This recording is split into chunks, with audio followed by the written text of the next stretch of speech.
Hello everybody and welcome back to Expert Examiner IELTS. My name is Glyn and in this video I'm going to give some feedback on Jahid's speaking test. Remember, if you'd like your own free practice IELTS speaking test or writing check, join the Facebook group or the Telegram group. Links are given in the description. But let's jump into today's test. Good afternoon, my name is Glyn. Would you please tell me your full name? My full name is Jahid Hassan. Please call me Jahid. Thank you, Jahid. Cool, so really nice, right? This part of the test isn't judged and we want fast, clear answers. We don't need, I was named after my brother-in-law, none of that. Just my name is, you can call me, great. Now, in this first part of the test, I'm going to ask you some questions about yourself. Do you work or do you study? Currently, I'm a student. I'm studying in a reputable college in the downtown in my city. Do we need that a reputable college? I'm a student. I'm studying at the moment. That would be I'm studying in a reputable college. It's not really informative, is it? I mean, it's not a big problem. It's the first question. Everyone memorizes the answer to do you work or do you study and where are you from? Just keep it simple, right? Do you work or do you study? The examiner asks that because they want to find out which questions to go to next. Questions about work or questions about studying. So I'm a student, I'm studying at university is enough. And yeah, I'm really enjoying my studies. And what do you study? I'm studying in the intermediate I'm studying in the intermediate. I don't know what that means. for my college, and I'm studying with the humanities subject. I'm studying with the humanities subject. So do you mean you're studying broadly humanities, or is there a specific subject in humanities that you're studying? Like, are you studying history, sociology, psychology, philosophy? All of those are kind of humanities, right? That's kind of broad. So, what is your major? And again, keep it simple. I'm studying philosophy. Right? So it's a really there are varieties of subjects in this stream, Okay. and Maybe show off your vocab by giving examples of those subjects. yeah, I've been studying this subject for almost 4 years. Okay, I've been studying this subject. Again, humanities isn't a subject. It's, a variety of different subjects, as you mentioned. I've been studying for 4 years. Good grammar, present perfect continuous with how long. But it feels like that grammar's just thrown in. I'm still waiting to hear, like, what do you study at university? I still don't know. I know broadly it's humanities, but I don't know what subjects you study. After I've passed my eighth exam. After I passed, not after I have passed. So present perfect versus past simple, not an easy bit of grammar, but okay. And why did you decide to study humanities? The first reason behind behind why I chose humanity was Sometimes because is fine. And I understand people want to clef, they want to show off a range of grammar. The first reason behind why I chose humanities was, which is fine. But I think in this case, it's part one. We want to keep, personal information, simple stuff, because is fine here. The first reason behind why I decided to start studying humanities was because. I would go with because, definitely. that uh, the subjects in the humanities were so much relevant to our. So relevant, not so much relevant. We've seen this with many candidates from Bangladesh, that they mix up, words like so much, very much, that much. In English, so much plus uncountable noun, right? I have so much free time, I have so much energy, I have so much positivity, I have so much space in my home. But so plus adjective, it's so relevant, it's so good, it's so wonderful. Real Let's just hear that again.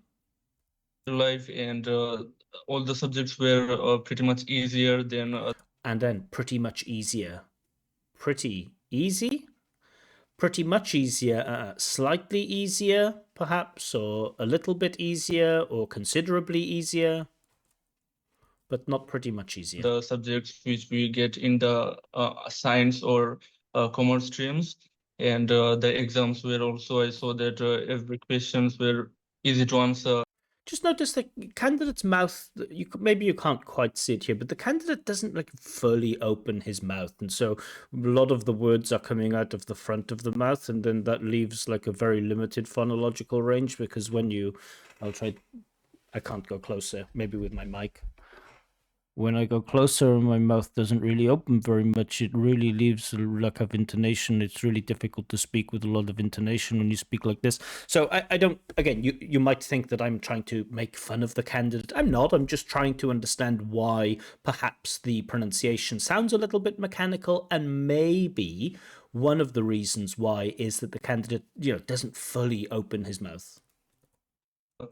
And that's why I chose that subject. Okay. Now I know I'm thinking about the candidate's language here, but I still want to understand exactly why the candidate chose that subject. And, the only thing I got is that it was easier than science, but okay, fine. And what would you like to do when you finish studying? After I finish my studying, I want to After I finish my studying sounds strange. After I finish studying, fine. After I finish my studies, fine. After I finish my studying, slightly odd. go to abroad to finish my higher studies. And To finish my higher studies. I don't know what that means. To finish my higher studies. Be specific. Are you planning to do a master's degree? If so, say so. Are you planning to finish your bachelor's degree? If so, say so. I don't know what it means to finish my higher studies.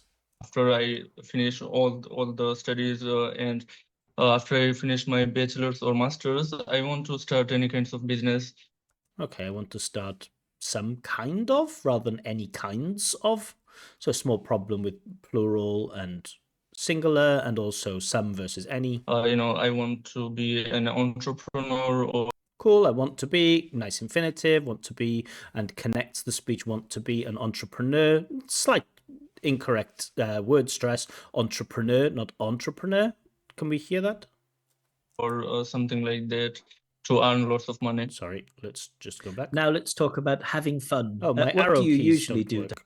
Sorry, somebody recommended that I can use my arrow keys to go forward and back, and usually that works, but for some reason, it's not working today. Okay, let's just go back a little bit. Let's just hear that mispronunciation of entrepreneur. It should be da-da-da-da, entrepreneur. Or something like that to earn lots of money. Studies and after I finish my bachelor's or master's, I want to start any kinds of business. I want to be an entrepreneur or I want to be an entrepreneur. So it kind of puts the stress on or, but it should be entrepreneur. But that's not a big mistake at all. or something like that to earn lots of money. Cool, to earn lots of money. Nice collocation. Great. Now let's talk about having fun. What do you usually do to have fun?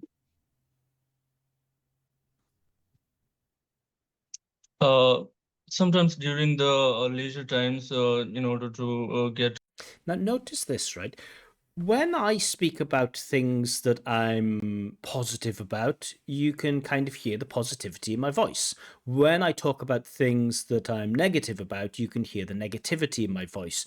This question is like, what do you do to have fun? Now, you tell me, does it really sound like the candidate is talking about having fun? Don't listen to the words, just listen to the candidate's pronunciation and intonation. People ask me, what do you do for fun? You say, oh, you know what? I really like going out with my friends and I like playing pool. I don't want to boast, but I'm really good at pool. But yeah, it's great just to get together, play some pool, have some fun, drink some beers. It's great. Right, you can hear it in my voice. But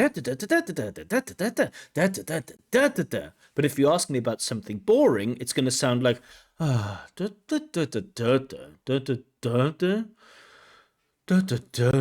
you can hear it, you can see it in my face, you can hear it in my voice. Watch the candidate talking about something fun.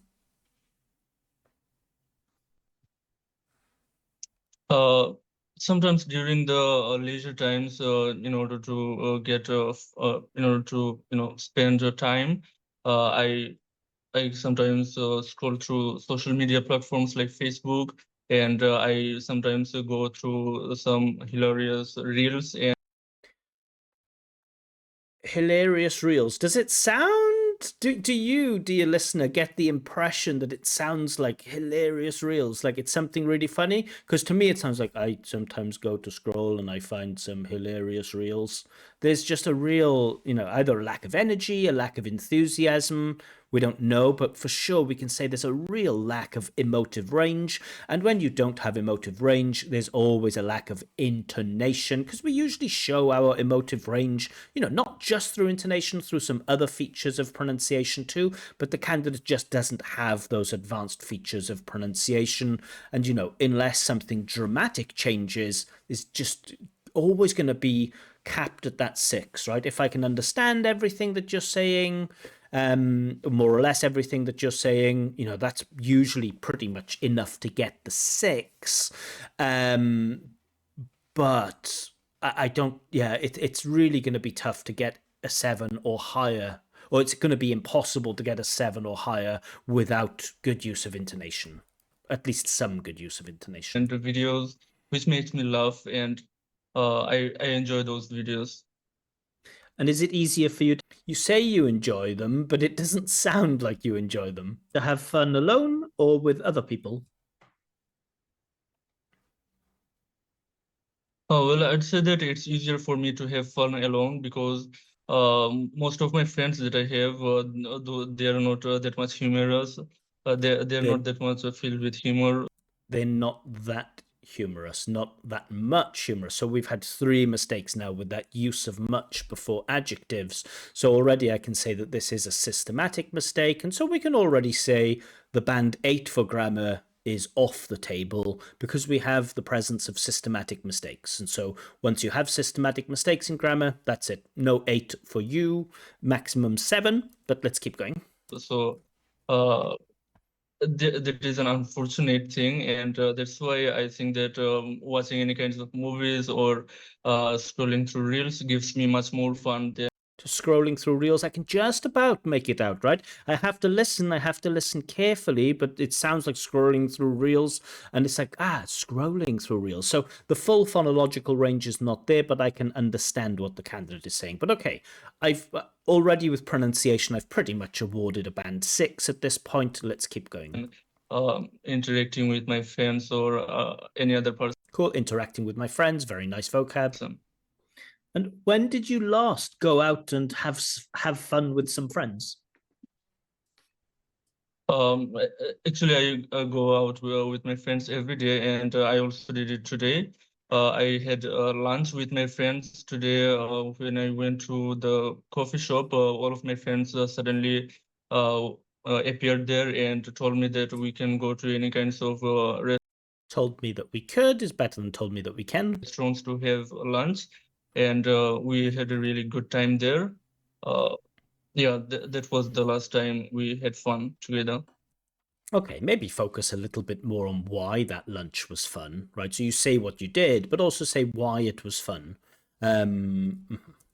Now let's talk about humor. What kinds of things make you laugh?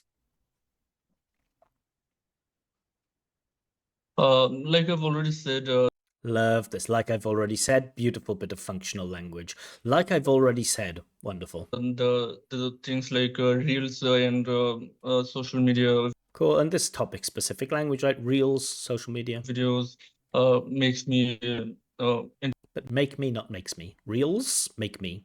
A reel makes me entertain sometimes.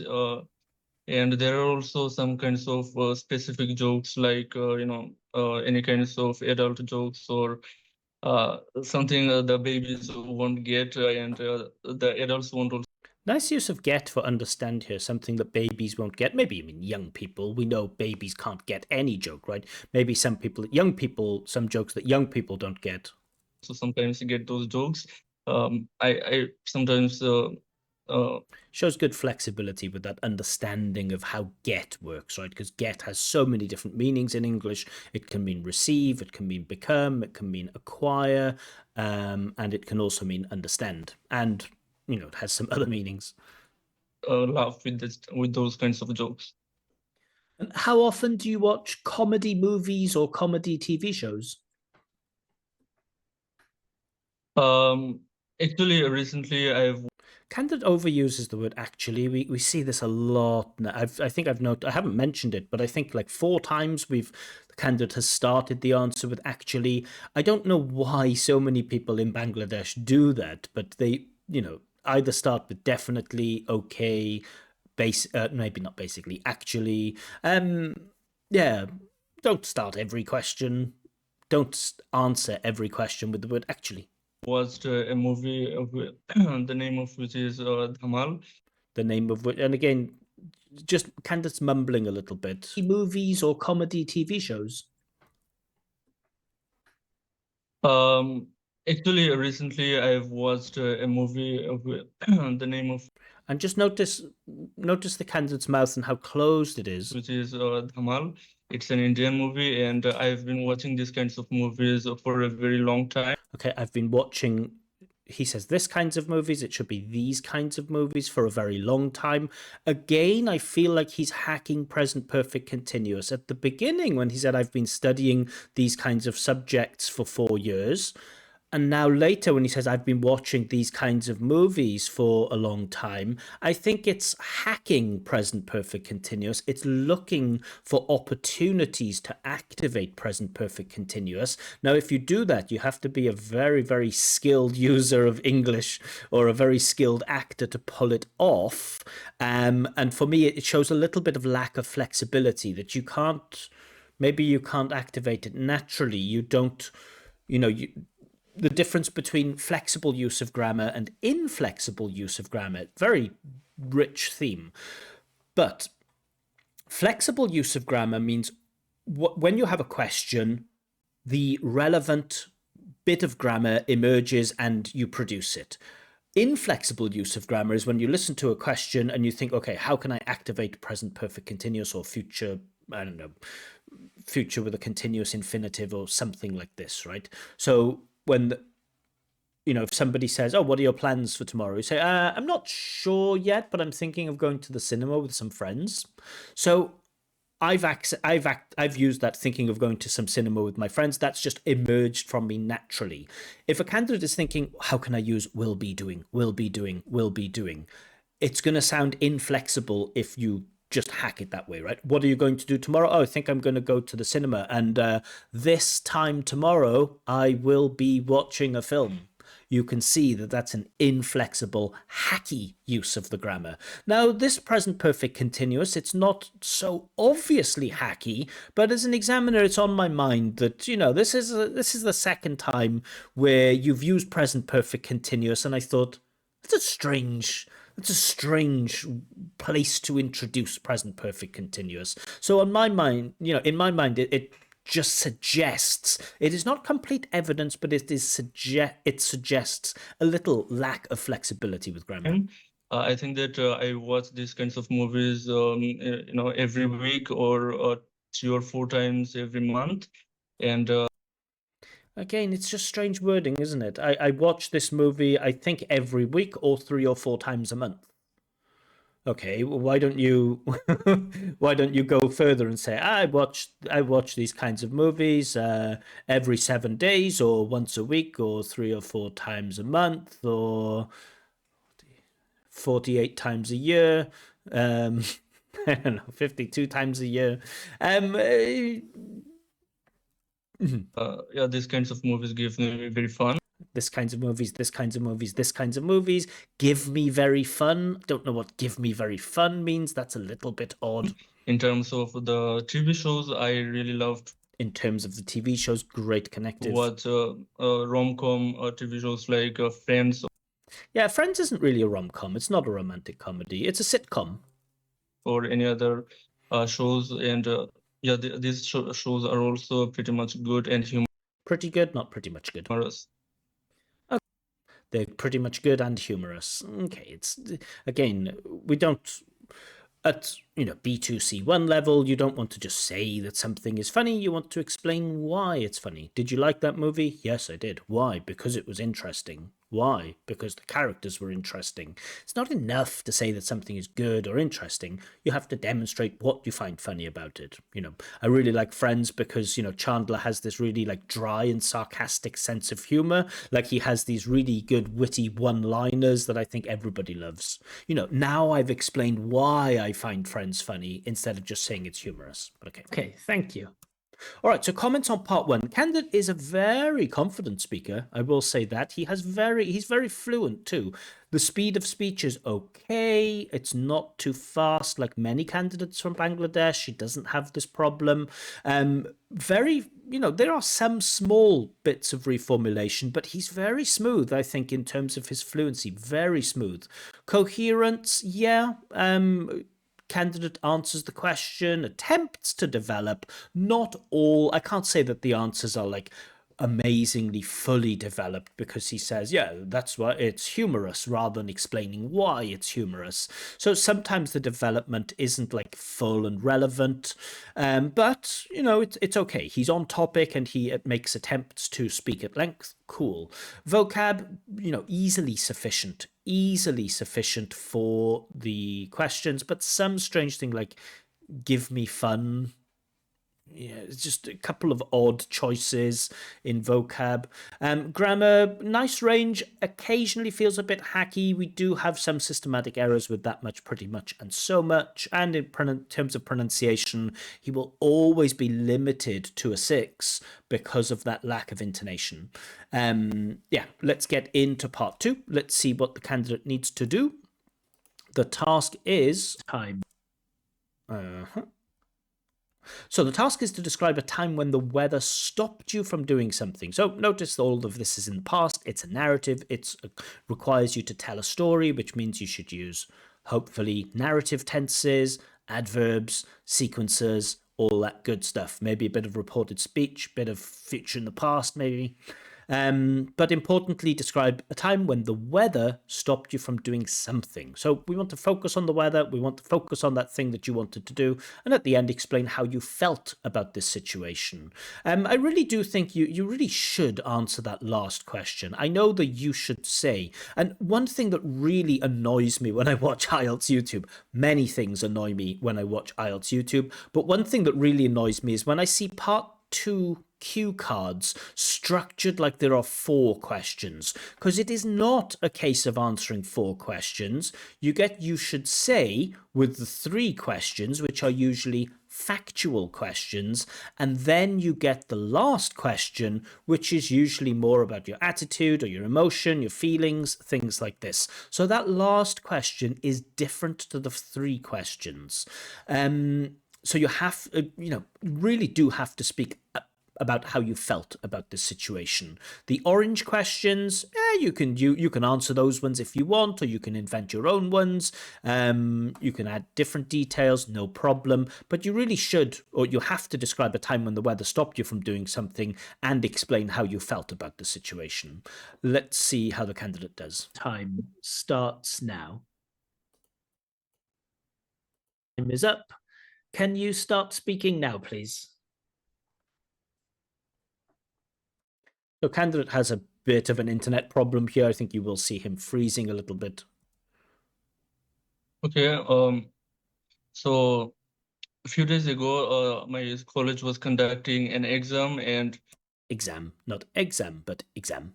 the name of the 2 exam was, half-yearly examination. I think he's saying half-yearly examination, but kind of pronounces it quite quickly. It makes it difficult to understand. Do you need the name of the exam? Of the first year. So it was the test of the economic subject, and Okay, but we're spending a bit too much time on this, right? The name of the test, the frequency of the test. I had to go there at around 10 o'clock. And the gates were usually closed at around 9:45. So I was supposed to be in the exam hall at 9:30. And because of that reason, Cool. I was supposed to be in the exam hall. Love it. I was supposed to really love these like adjectival modals. I was supposed to be in the exam hall. Very specific vocab. Great. I went out of my house at 9 o'clock. Left my house is probably more natural than went out of my house, but not a problem. As it was around 2 or 3 kilometers away from my home. So I thought that it would be really convenient for me I thought that it would be, future in the past. Very nice grammar, really doing well. to travel there within 10 to 15 minutes. Usually I go there with any kinds of vehicles like Okay, but at this point I'm thinking, what was the weather? Tell me about the weather that stopped you from taking this test then. You know, that is a key detail here. We don't want to keep the examiner waiting for, you know, the main parts of the prompt. a rickshaw or a bus sometimes. So when I went near the road, suddenly the rainfall started, and as it was as Cool. Suddenly the rainfall started. You know, suddenly it started to rain is more natural. Suddenly the rainfall started is a little bit odd. And 1 minute 16 seconds. That's how long it took the candidate to mention weather. 1 minute 16 seconds. Always think, address the key parts of the prompt at the beginning and then go into your background stuff, right? You don't want to keep the examiner waiting. So I'd start it with something like, all right, I'm going to tell you about something that happened to me just a couple of days ago. So I had to do this like economics exam at university, but I didn't get there on time because we had like really heavy rain. Let me explain what happened, right? So you're fronting that information so that the examiner's not spending the whole first minute thinking, well, what was the weather? What was the weather? What was the weather? the weather was very bad at that time. The storm was also coming, and I think that every The storm was also coming. So the rainfall started, the storm was coming. You know, topic specific language, it's there, but it's not the most natural. drivers and the rickshaw drivers or the bus Rickshaw drivers, don't rush over your words too much. I know it's part 2 and we are focused on time, but that's not a reason to rush over your words. drivers felt that it would be a bad idea to get out with their vehicles in that period of time. Get out of their vehicles, not get out with their vehicles. So nobody went there. So nobody was on the road, and If I've understood you correctly. there was not a single vehicle on the road. Cool, there was not a single vehicle on the road. I love it, that emphatic single. There was not a single vehicle on the road. Beautiful. So I decided to walk to the college and Walk, American English walk, but it sounds like you're saying walk. I don't know. on the road, and there was not a single vehicle on the road. So I decided to walk to the college. To walk? Yeah, I guess it sounds American enough. And when I was in the midway, the rainfall started to drop, and We get a bit of repetition of ideas now. I started to run to the college. Okay. So that's the 2 minutes. You haven't explained, you know, what happened there. Did you miss the exam? I don't know. Did it really stop you from taking this exam? I don't know. How did you feel about the situation? I don't know. So you are incomplete there. So it will slightly affect your fluency and coherence for sure. We'll have, you know, you don't have to finish the whole story, but the main parts of the prompt, you know, I understand probably heavy rain stopped you from taking this exam, probably, but there's too much background information and not enough information about the main thing. I know it's a tricky thing to balance, right? Because many candidates go in there and they answer the questions immediately after 30 seconds and they have nothing to talk about. Other candidates give too much background information and it stops them from addressing the main parts. As a skilled candidate, we would certainly expect a C1 to be able to organize their talk better. You know, a C1 who's prepared for this IELTS test will understand how to take notes. They will understand what 2 minutes feels like.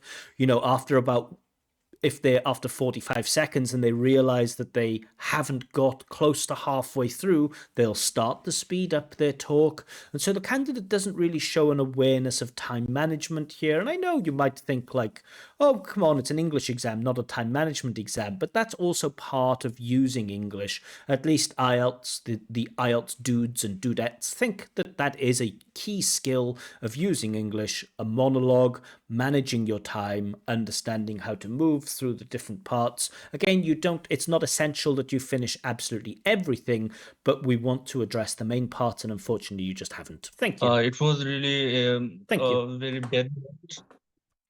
We have a small delay because of the internet connection, but remember, once the examiner says thank you one time, that's your signal to stop talking.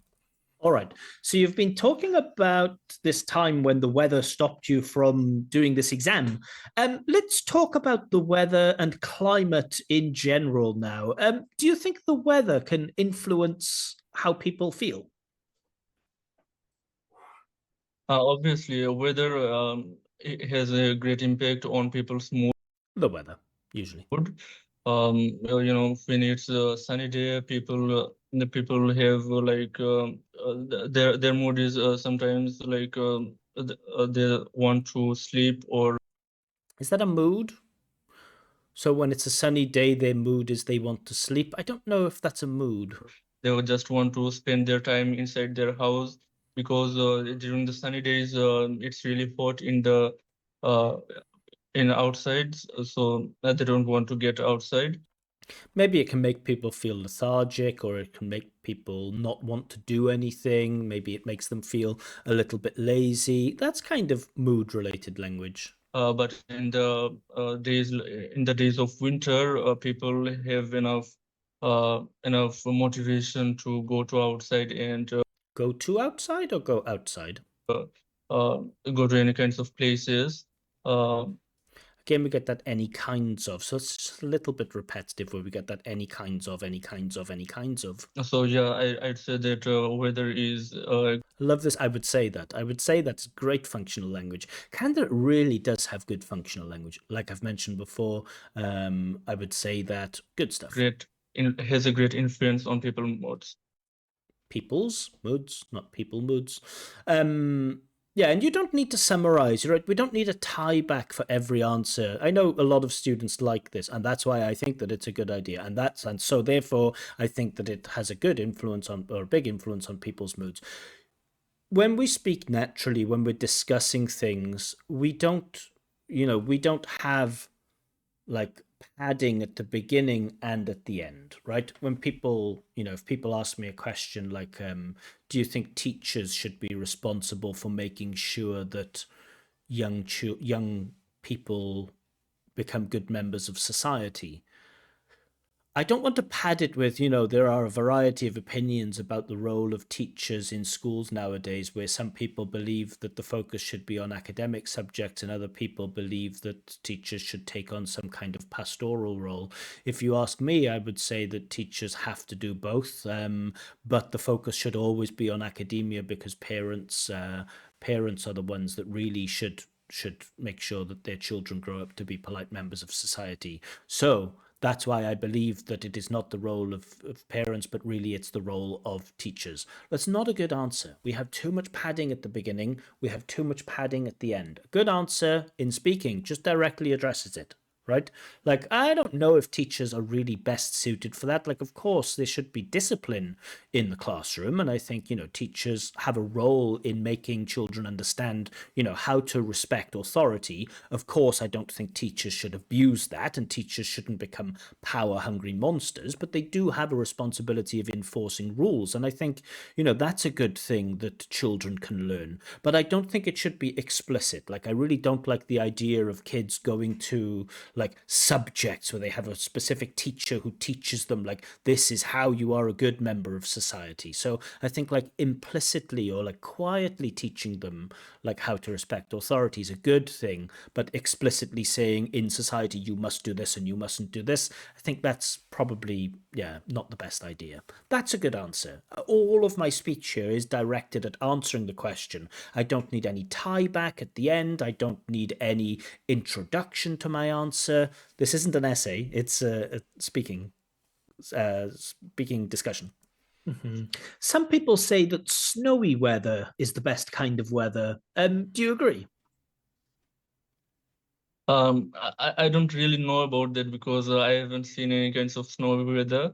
I haven't seen any yet. Beautiful, present perfect, great, very natural. As I'm living in Bangladesh, and here I haven't seen any kinds of snowfall throughout my life. But I think that it is not that much pleasant because Not that pleasant, not that much pleasant. Again, that much is becoming a problem.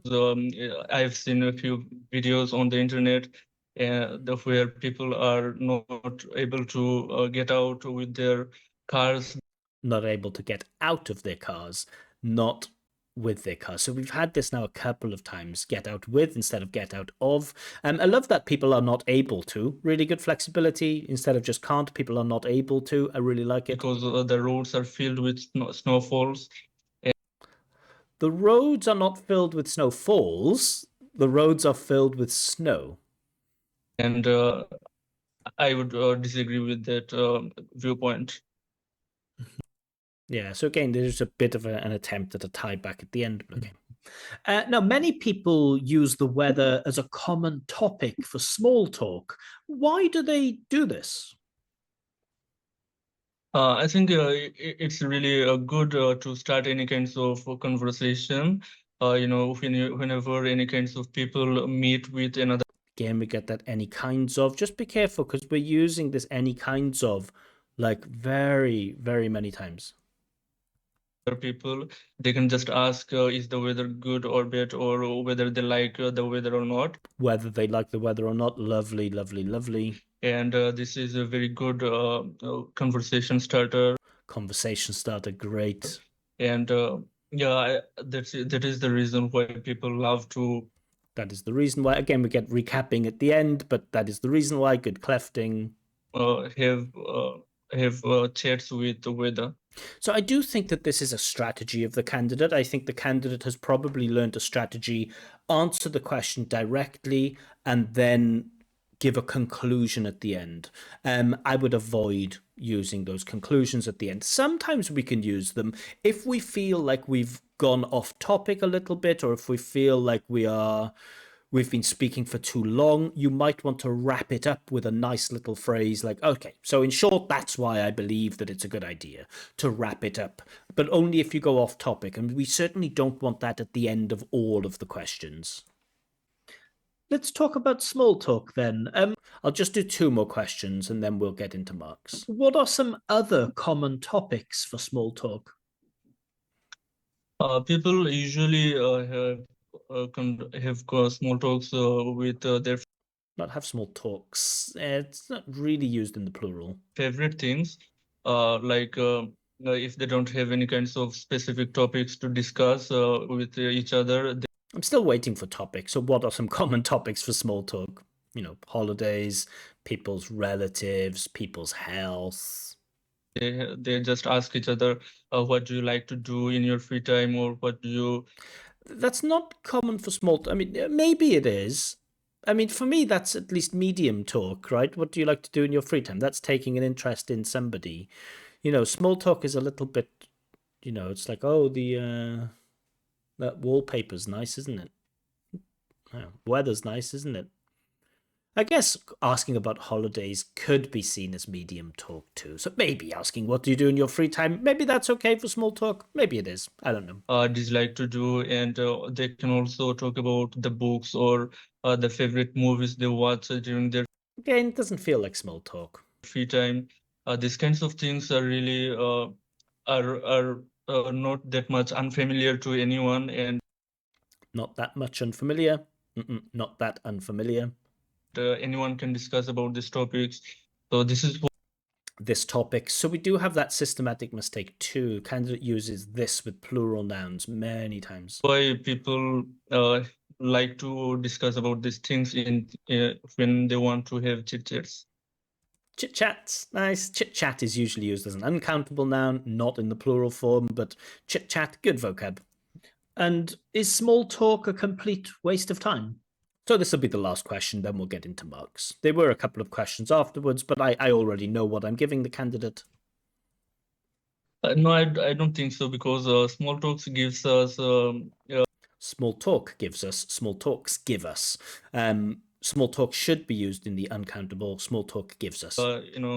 Sometimes people love to spend 5 or 10 minutes after a long time of work by having a small talk with their colleagues or their friends. And this gives extra motivation and boosts our energy to work and focus on our work. Is that really why people have small talk? Jahid, do you really think people have small talk in order to boost their energy and motivate them to work? Really? For further amounts of time. And that's why I don't think that it is a completely waste of time. But if any person does this for a longer period of time, then obviously it doesn't have a productive outcome. So yeah, the period of time any person discusses small topics is the thing that matters the most. The thing that matters the most. Love it, love it, love it. So I'm going to go into marks here. An impressive performance from the candidates, certainly an impressive performance. And I'm going to add some details about my marks and some comments at the end. So for me, fluency and coherence is 7. So your answers are generally on topic. And you can keep going without noticeable effort. Occasionally, development is a little weak, and you struggled to get through part 2. Right, you struggled to really give the most important details in part 2. But for me, enough fluency and coherence for a 7. Probably you have enough fluency actually for an 8.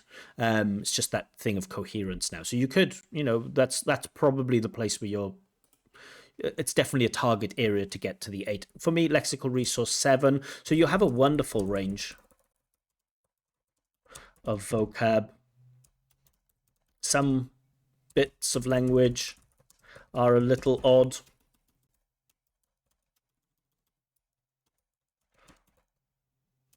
Snowfall. There was lots of snowfall on the street. It's like, it's not really give me fun.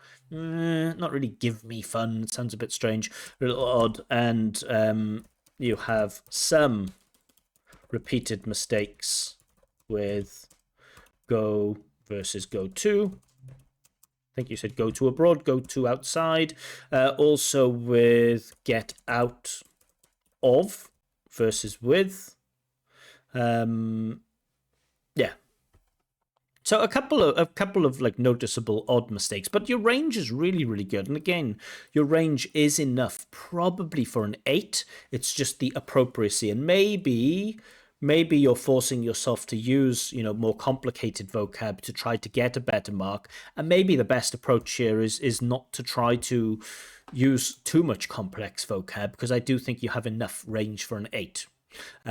Just have to focus on precision, grammatical range and accuracy. Easy to give a 7 here. So again, you have a really nice range of grammar and demonstrate, I would say, some really good control over complex structures. Do think, that future in the past came out naturally, like I thought it would happen, and cleft sentences, so that's the reason why I think blah blah blah. Also, like I was supposed to be, those like past modals, modal adjectives or adjectival modals. Really, really good control. However, there are systematic mistakes with much and this. So with systematic mistakes, I can't award 8 with those systematic mistakes. Pronunciation, this is the thing that's going to stop you from getting the 7 overall. Despite some mumbling, it's fairly easy to understand everything that you say. However, your speech is completely lacking in, almost completely, let's just change that, is almost completely lacking in intonation. And that will stop you from getting the 7.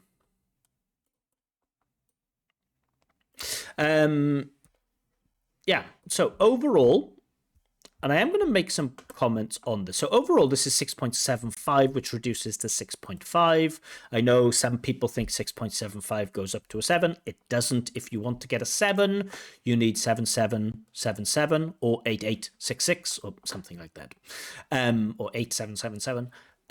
This is 6.5. Now, areas of improvement. So fix or work on your systematic grammar mistakes, because your range is great. You don't need to work on your range. Your range is already, your grammar is already rangy enough. You don't need to work on trying to add new, more complex grammatical structures. You just need to work on your systematic grammar mistakes. How we use much, when we don't use much, how we use this, how we use these. That's one thing. Next, I know it's tough, but try to learn something about intonation. And I know there are many people that say intonation just can't be learned. You can try to force yourself, and when you force yourself to try to speak with intonation, it will make your speech sound very strange. You'll sound like a bad actor. All I can say is that the lack of intonation is costing you, that 7 in pronunciation. So that's an area for you to focus on. Try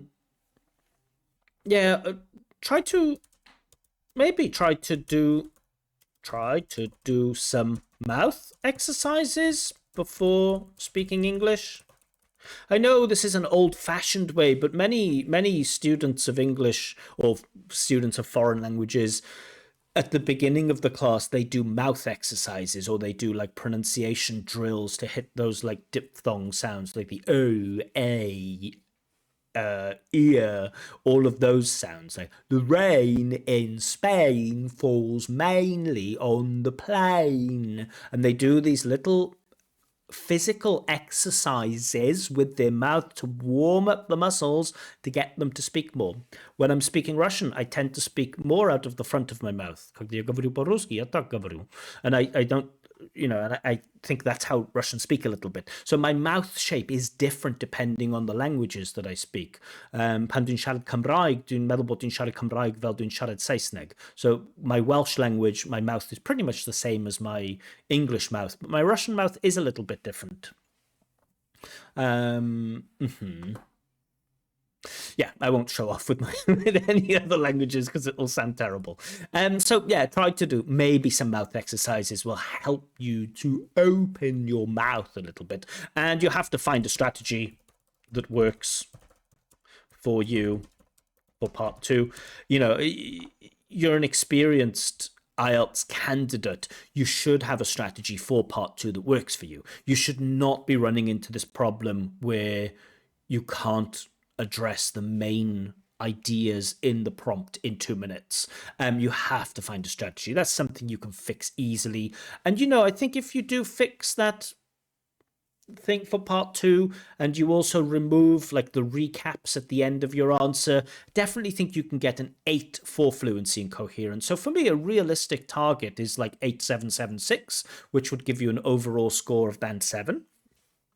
Now, what I will say is this. There are many candidates in Bangladesh that surprise me with their real IELTS scores. Many candidates I've had where I've given them like 5.0 and they've got 6.5, or I've given them 5.5 and they've got 7.0. I don't know why this happens in Bangladesh, but many candidates where I say, for sure, that guy is like B1, B2. B1, B2, B1, B2, and for some reason in the real test, they come out of it with 7.0. So I don't know what is happening or why it's happening. Who knows? So, you know, a Glyn 6.5 for a Bangladeshi candidate usually means 7.0, 7.5, or even 8.0 in the real test. Doesn't always happen. Some candidates from Bangladesh, I give them 6.5, they get 6.5. Sometimes it happens that way. But yeah, I fully expect the candidate to get at least 6.5 in the test, and maybe he'll get a 7 with a bit of improvement. And of course, with that, you know, the Glyn Bangladesh factor, where candidates in Bangladesh tend to score a little bit higher, I will not be surprised if he tells me, hey, I got a 7.5. I will think, okay, that fits with a pattern that I see. But for me, 6.5, 7 definitely has enough language cognitively for C1. Just that thing with pronunciation is holding him back. Anyway, those are my thoughts on this candidate. I do think he's C1 with some problems with pronunciation, which pulls him down to like B2, C1. Let me know what you think. Am I right? Am I wrong? Are my marks too harsh? Are my marks too generous? And also, if you'd like your own free practice IELTS speaking test, or if you'd like me to check your IELTS writing, I collect all of my candidates on my Telegram channel and Facebook groups, Expert Examiner. A link is given in the description. If you don't want to go through this like random selection process and you'd like to pay for a speaking test, then information on how you can get that is on my website, expertexaminer.com. More videos coming soon, but for now, bye bye.